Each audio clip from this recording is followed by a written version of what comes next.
সেদিন চলে গেছিলাম নিউ মার্কেট এরিয়ার প্রায় ৮০ বছর পুরনো একটা হিডেন জেম রেস্তোরাঁয়। রেস্তোরাঁটির নাম new Cathay restaurant and bar. দরজা খুলে ভেতরে ঢোকার পর চোখে পড়ল বিশাল উঁচু সিলিং এবং লম্বা লম্বা ফ্যান। দেখে মনে হলো আমরা যেন হিস্টোরিক যুগে ব্রিটিশ এরায় ফিরে এসেছি। ওনাদের কিন্তু এয়ার কন্ডিশন ডাইনিং এরিয়াও আছে।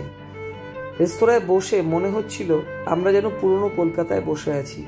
জায়গাটার একটা অদ্ভুত রেট্রো ভাইব আছে। মনে হচ্ছিল সময় যেন থমকে দাঁড়িয়ে পড়েছে কিছুক্ষণের জন্য। গরমও বেশ পড়েছিল, তাই আমরা গিয়ে অর্ডার করেছিলাম সুইট লাইম সোডা, সঙ্গে ওনাদের signature dish chilli prawn. Chilli প্রনটা জাস্ট অসাধারণ হয়েছিল। মেন কোর্সে অর্ডার করেছিলাম ড্রাই চিলি চিকেন ঝালঝাল করে এবং সঙ্গে বাটার নান। প্রত্যেকটা খাবার জাস্ট মাইন্ড ব্লোয়িং হয়েছিল।